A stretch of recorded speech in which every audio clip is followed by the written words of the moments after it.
அப்படி இருக்கும்போது இந்த புரோட்டோக்கால் கெடுபிடின்றது இருக்கும், குடும்பத்தினருக்கே இருக்கும்.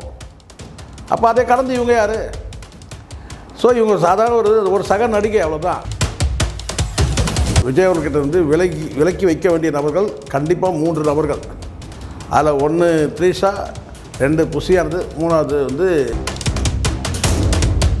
முதல்ல ரூட் மாஃபியான்றதே இப்போ பார்த்தீங்கன்னா, இப்போ அவர் ஜெகதீஷ் பழனிசாமிக்கு கவர்மெண்ட்டில் ஒரு போஸ்ட்டு கொடுத்துட்டாங்க.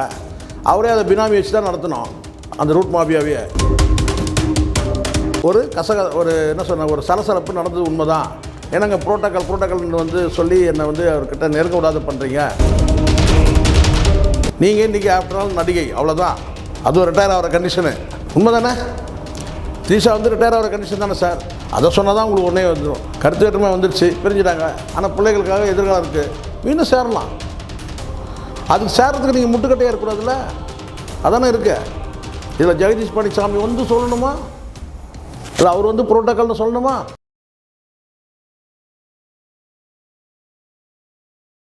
சார் வணக்கம். வணக்கம் சார், வணக்கம். சமீபத்தில் ஒரு செய்தி ரொம்பவே பேசப்படுகிறது. என்னென்னா, ரூட் மாஃபியாவுக்கும் த்ரிஷாவுக்கும் பயங்கர மோதல் அப்படின்ற மாதிரி ஒரு செய்தி பரவிட்டு இருக்கு. இது முற்றிலும் உண்மையா? முற்றிலும் உண்மையாலாம் கேட்காதீங்க. ஆனால் அதில் ஓரளவுக்கு உண்மை இருக்குது. எப்படின்னா, திரு விஜய் அவர்கள் முதலமைச்சர் ஆகிட்டார். நிறைய புரோட்டோக்கால் இருக்குது சார். எளிதாக ஒருத்தர் போய் அணுகிட முடியாது. தமிழ்நாட்டில் ஒட்டுமொத்தமாக மக்கள் தொகை 8.5 கோடி பேர்னு வச்சுங்க. அதில் புலம்பெயர்ந்தவங்கள் எல்லாம் இந்த வட இந்திய ஊழியர்கள் வராங்க இல்லையா, அவங்கெல்லாம் சேர்ந்தால் வட இந்திய மக்களோட சேர்ந்து கிட்டத்தட்ட 10 கோடி பேர். அப்போ 10 கோடி பேர் வாழக்கூடிய ஒரு ஸ்டேட்டில் அதுக்கு ஒரு முதலமைச்சராக இருக்கிறான்னா எவ்வளோ பணி சுமைகள், எவ்வளோ பொறுப்புகள், கடமைகள், சேவைகள் ஆற்ற வேண்டியது இருக்குது. அப்போ இந்த இடத்துல ஒரு சாதாரண ஒரு மனிதராக, சாதாரண ஒரு நடிகராக இருக்கிறது வேறு. ஆனால் ஒரு மெகா நடிகராக இருந்தாலும் பார்த்திங்கன்னா அவங்க பணி சுமைன்னு ஒன்றும் இருக்காது. அவங்களுடைய தனிப்பட்ட தொழில் சார்ந்த வேலைகள் அல்லது குடும்ப வேலைகள் அவ்வளோதான் இருக்கும். ஆனால் ஒரு முதலமைச்சர்னால் அப்படி கிடையாது. குடும்பத்துக்கே நேரம் ஒதுக்க முடியாது, வேறு எந்த தனிப்பட்ட விஷயங்களுக்கும் நேரம் ஒதுக்க முடியாது. முழுக்க பார்த்திங்கன்னா மக்கள் சேவையே இருக்கும். கடந்த காலத்தில் எல்லாருமே நீங்கள் யாரை வேணால் எடுத்துக்கலாம். இத்தனையும் ஜெயலலிதா அவர்கள் ஒரு பெண்ணாக இருந்தால் கூட பார்த்திங்கன்னா அவங்களுடைய ஒர்க்கிங் ஹவர்ஸ் எத்தனை முறை நான் பார்த்துருக்குறேன். 8 மணிக்கு பீச் ரோடில் செக்ரட்டரியேட்லேருந்து கார் போகும். காலையில் நீங்கள் 10 மணிக்கு வந்துடலாம். ஆனால் ரிட்டர்ன் போகும்போது பார்த்திங்கன்னா 8 மணி. ஸோ அதனால் நிறைய வேலைகள் இருக்கும்போது தனிப்பட்ட விஷயங்களுக்கு நேரத்தை ஒதுக்க முடியாது. அதுக்கு புரோட்டோக்காலும் ஒரு காரணம் இருக்குது. நினச்ச நேரம் போய் சந்திக்க முடியாதுன்னு ஒரு இருக்குது. அப்படி இருக்கும்போது த்ரிஷா ஒரு வேளை சந்திக்கணும்னு நினச்சா கூட அதுக்கான வாய்ப்பு இல்லை. அதே சமயத்தில் விஜய் அவர்களும் அடுத்த கெரியர் நோக்கி நகர்றாங்கல்ல.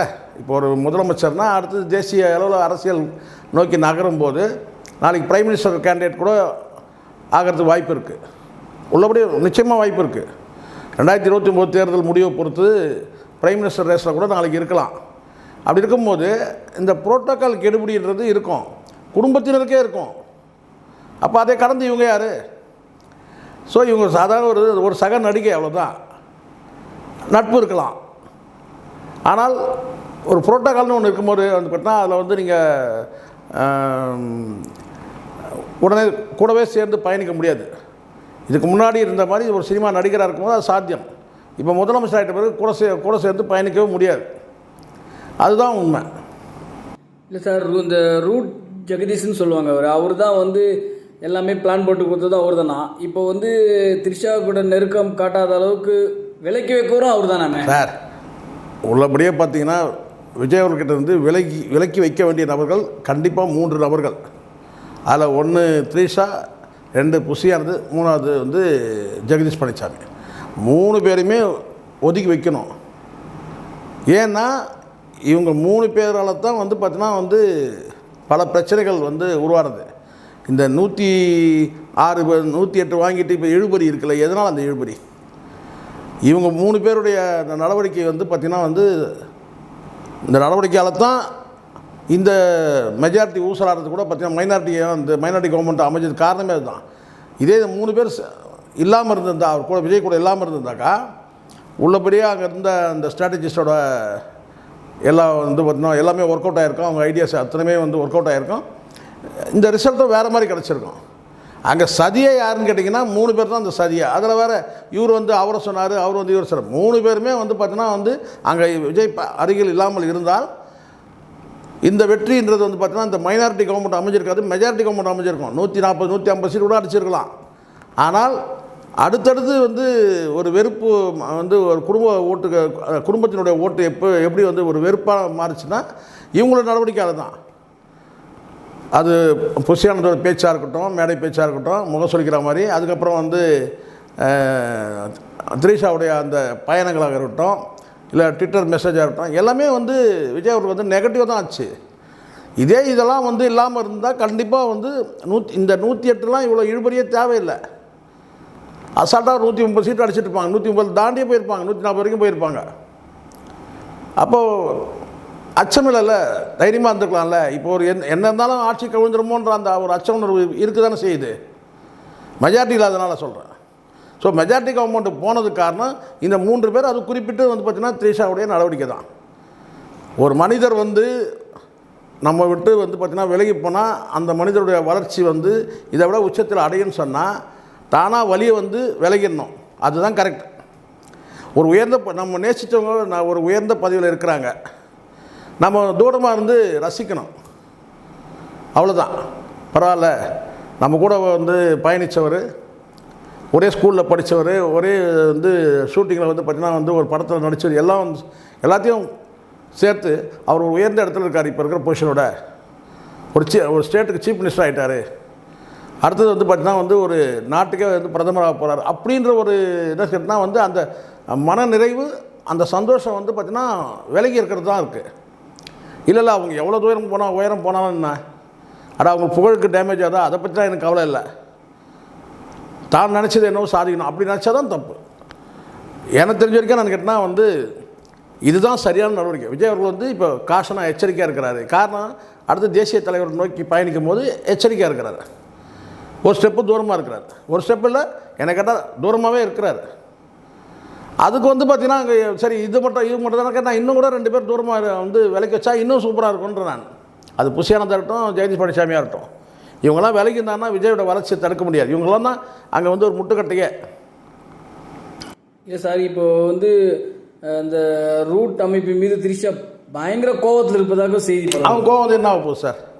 முதல்ல ரூட் மாபியான்றதே இப்போ வந்து பார்த்தீங்கன்னா இப்போ அவர் ஜெகதீஷ் பழனிசாமிக்கு வந்து கவர்மெண்ட்டில் ஒரு போஸ்ட்டை கொடுத்துட்டாங்க. அவரே அதை பினாமி வச்சு தான் நடத்தணும் அந்த ரூட் மாபியாவே. உண்மை தானே அது? அவர் எப்படி இப்போ நடத்த முடியும்? அவர் கவர்மெண்ட் போஸ்ட்டில் இருக்கிறாரு, அவர் வந்து முதலமைச்சரோட பிஏ இதில் இருக்கிறாரு. அப்போ அவர் எப்படி வந்து இதை வந்து இந்த ரூட் மாபியான்றதெல்லாம் வந்து இனிமேல் நடத்தவும் முடியாது. அது அடுத்தது என்ன செய்வாங்கன்னு எனக்கு தெரியாது. ஆனால் இருக்கிற நபர்களுக்கு வேறு ஒரு பொறுப்பு கொடுத்தாச்சா அப்புறம் எப்படி அது வந்து மீண்டும் பழைய அந்த ரூட் மாபியாவை யார் வந்து ஆர்கனைஸ் பண்ணுறது? ஆர்கனைசர் ஒருத்தர் தேவையில்லை சார். விஜய் அவர்கள் மீட் பண்ணலன்னா நேராக சட்டமன்றத்துக்கு திரிஷா வருவாங்க மீட் பண்ணுறதுக்கு அப்படின்ற அதெல்லாம் சும்மா இந்த டிஎம்கே ஐடிவிகளை எடுத்து விட்றது சார். அதெல்லாம் சும்மா அதெல்லாம் கிடையாது. இவங்களா கற்பனை எழுத வேண்டியது. நீங்கள் வேணா பாருங்கள், அப்படி நோண்டிகிட்டே போனீங்கன்னா கடைசியில் எங்கே போய் முடியும்னா டிஎம்கே ஐடிவிக்கில் போய் முடியும். சும்மா இவங்களுக்கு வேறு என்ன சப்ஜெக்ட் இருக்குது சார் டிஎம்கேல? அதனால் வந்து இப்படி எடுத்து விடுறது. இருக்கிறத கரெக்டாக பேசிடணும். உண்மை ஒரு என்ன சொன்ன ஒரு சலசலப்பு நடந்தது உண்மை தான். ஏன்னாங்க புரோட்டோக்கால் வந்து சொல்லி என்னை வந்து அவர்கிட்ட நெருங்க விடாத பண்ணுறீங்க அப்படின்னு ஒரு கேள்வி இருக்க தான் செய்யுது. ஆனால் அந்த சீரியஸ்னஸ் தெரியணும். ஒரு முதலமைச்சர் பதவி எவ்வளோ வந்து வேல்யூவான பதவி, எவ்வளோ சென்சிட்டிவான வேலைகள் வந்து செய்ய வேண்டியது. இது எதுவுமே இல்லாமல் நீங்கள் வந்து ப்ளைனாக வந்து எப்பவும் போடுற மாதிரி கொடையாடி சண்டை போட்டிங்கன்னா அது வேலைக்காகாது. முதல்ல நம்ம யாருன்றதை உணரணும் சார்.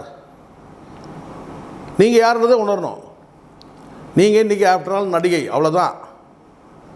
அதுவும் ரிட்டையர் ஆகிற கண்டிஷனு. உண்மை தானே? திரிஷா வந்து ரிட்டையர் ஆகிற கண்டிஷன் தானே சார்? அதை சொன்னால் தான் உங்களுக்கு ஒன்றே வந்துடும். ரிட்டையர் ஆகிற கண்டிஷனு. அதனால் எனக்கு வந்து என்னென்னா, ஒருத்தர் நம்ம நேசிக்கிறோம்னா அவங்கள வந்து உயர்ந்த பதவியில் போனாங்கன்னா அவங்கள வந்து மனசார வாழ்த்தி விலைக்கு தூரமாக நிற்கணும். அதுதான் சரி. சார், இப்போ என்னென்னா அவங்க பிறந்த நாளுக்கு வந்து துபாய் போகிற மாதிரி பிளான் பண்ணியிருந்தாங்களாம். அந்த பிளானில் சொதப்பல் ஆகிடுச்சான் த்ரிஷா அவர்களுக்கு. உங்களுக்கே தெரியும், அவங்க துபாய் கூட்டு போய்ட்டு ஏதோ பிளான் பண்ணுறதா நினச்சிட்டு இருந்தாங்க. அந்த பிளானுக்கு முதல்வர் அவர்கள் ஒத்து வரல, முதல்வர் வரவும் இல்லை, உங்களுக்கே தெரியும் அது.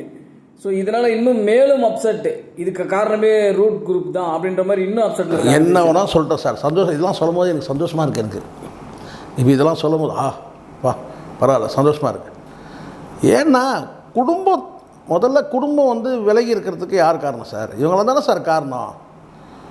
எப்போ இதெல்லாம் வந்து இப்போ வந்து பொது வெளியில் பேசப்படுது இல்லை சார்? முதலமைச்சர் ஆகிட்ட பிறகு எவ்வளோ பொது வெளியில் எவ்வளோ பேசப்படுது.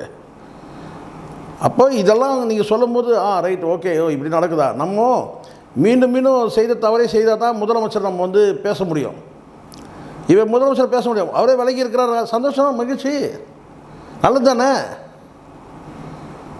நீங்கள் ஒரு நடராத்திரியில் உட்காந்துன்னு கேட்க போட்டு வந்து இல்லை டவுன்லோட் பண்ணி கேட்க போட்டுருப்பீங்க. நியாயமா சார் இது? கொஞ்சம் கூட உங்களுக்கு அந்த அக்கறையே இருக்காதா? ஒரு பொறுப்பு இருக்காதா? இல்லை அது அசிங்கமாக கூட இருக்காதா? அவர் எவ்வளோ உயர்ந்த பதவியில் இருக்கிறாரு, அவருக்கு 2 பிள்ளைகள் இருக்குது, குடும்பம் இருக்குது, கோடிக்கணக்கான ரசிகர் இருக்கிறாங்க. நீங்கள் வந்து பார்த்தீங்கன்னா மிட் நைட்டு உட்காந்துட்டு கேட்க எடுத்து வந்து ஏஐயில் போட்டு நீங்கள் போட்டு வந்துருப்பீங்க. நியாயமா அதெல்லாம்? எந்த குடும்பத்தில் ஒத்துப்பாங்க சார்? நீங்கள் சொல்லுங்கள். சராசரி குடும்பத்திலாம் எவ்வளோ வசைப்படுவாங்க உங்களுக்கு தெரியும். சாதாரண குடும்பங்களில் இது மாதிரி நடந்தாக்கா நீங்கள் ஐ சொசைட்டின்ற பேரில் இதெல்லாம் பண்ணிகிட்ருக்கீங்க. அவர் இன்னொருத்தருடைய வாழ்க்கையில் வந்து பார்த்தீங்கன்னா அவருக்கு வந்து ஒரு வந்து பார்த்தீங்கன்னா ஒரு வாழ்க்கை, அவருக்கு ஒரு வாழ்க்கை, இன்னொரு வாழ்க்கைன்னு கூட சொல்லாது, அவருக்கு ஒரு தனிப்பட்ட ஒரு வாழ்க்கை இருக்குது, மனைவி இருக்காங்க, பிள்ளைங்க இருக்கிறாங்க, இன்னும் கோர்ட்டில் எதுவும் பைசல் ஆகலை. நாளைக்கே சேரட்டுன்ற எண்ணம் இருக்கணுமா, இல்லை பிரிஞ்சு போகணுன்னு எண்ணம் இருக்குமா? சேரணும் தானே சார் என்ன இருக்கும்? அதானே சார் கரெக்டு. கருத்து வேற்றுமை வந்துடுச்சு, பிரிஞ்சுட்டாங்க. ஆனால் பிள்ளைகளுக்காக எதிர்காலம் இருக்குது, மீண்டும் சேரலாம். அதுக்கு சேரத்துக்கு நீங்கள் முட்டுக்கட்டையாக இருக்கக்கூடாதுல்ல? அதானே இருக்கு. இதில் ஜெகதீஷ் பழனிசாமி வந்து சொல்லணுமா, இல்லை அவர் வந்து புரோட்டோக்கால்னு சொல்லணுமா? நீங்களே உங்களை உணரணும்ல, நம்ம யாருன்றதை உணரணும்ல. யாரும் இங்கே கொச்சப்படுத்தலை சார், நீங்கள் யாருன்றதை நீங்கள் உணரணும்ல. அப்போ இனிமேல் வந்து முதல்வர் அவர்களிடம் இவங்களால் வந்து நெருங்கி போய் பேசவே முடியாதா? எனக்கு தெரிஞ்ச வரைக்கும் வந்து நிறைய புரோட்டோக்கால் நிறைய இருக்குது சார். ஆனால் இவர் இந்த முதலமைச்சர் வந்து எளிமையாக இருக்கிறாருன்றதை சொல்கிறாங்க. இந்த முதலமைச்சர் வந்து முன்னாடி இந்த தேர்தல் நேரத்தில் அரசியலில் வந்து பார்த்திங்கன்னா இந்த கேரவனை எடுத்துக்கிட்டு போகும்போது அந்த விஜய் காட்டில் இந்த விஜய் வந்து பார்த்திங்கன்னா சராசரியாக நெருங்கி பேசுகிறாரு அப்படின்னு சொல்கிறாங்க. கடந்த காலத்தில் வந்து பார்த்திங்கன்னா இதே முக ஸ்டாலின் கூட பார்த்திங்கன்னா 2022 கடைசியிலேருந்து 23 கடைசி வரைக்கும் இவர் வந்து கொஞ்சம் ரிமோட்டாக தான் இருந்தார். யாரும் நெருங்கி போய் எதுவும் பதில் சொல்ல முடியாது, எதுவும் கேள்வி கேட்க முடியாது, அப்படி தான் இருந்துச்சு. பட் இப்போ வந்து எதிர்கட்சி தலைவர் ஆகிட்டார், இப்போ நெருங்கி தான் போவார். ஆனால் இதே முக ஸ்டாலின் முதலமைச்சராக இருக்கும்போது அந்த ஒரு இடைப்பட்ட அந்த காலம் நான் சொல்கிறேன் பார்த்தீங்களா, 22 கடைசிலேருந்து 23 கடைசி வரைக்கும் வந்து பார்த்திங்கன்னா மக்கள்கிட்ட நெருங்கி இல்லை. அதுக்கப்புறம் தேர்தல் வந்துச்சுன்னா நெருங்கி வந்துடுவாங்க. என்னை பொறுத்த வரைக்கும் நான் கேட்டேன், இது போன்ற செய்திகள் வந்து வெளியிறது நோக்கம் நல்லா புரிஞ்சுக்கணும். யாரையும் நம்ம இழுத்து வச்சு பேசணும் அவசியம் கிடையாது. ஒரு நல்ல விஷயம் வந்து நம்ம காதுக்கு நம்ம மனசுக்கு பிடிச்ச விஷயம், நல்ல விஷயம் வந்து செய்தி வந்து இருக்குது. என்னென்னா த்ரிஷா வந்து புரோட்டோக்கால் படி வந்து அனுமதிக்க முடியாது சொல்லி தடை விதிக்கப்பட்டிருக்கு அப்படின்னு சொல்லி ஒரு செய்தி வந்திருக்கு. அந்த ஒரு செய்தியை மட்டும் நம்ம எடுத்துகிட்டு பேசும்போது கேட்டால் அது உள்ளபடியே அந்த செய்தி நமக்கு மகிழ்ச்சியாக இருக்குது. காரணம் என்னன்னு கேட்டால் எல்லாருக்கும் ஊரறிஞ்சு எல்லாருக்கும் தெரிஞ்சது தான். திருப்பி அதை மறுபடியும் சொல்ல வேண்டிய அவசியம் கிடையாது.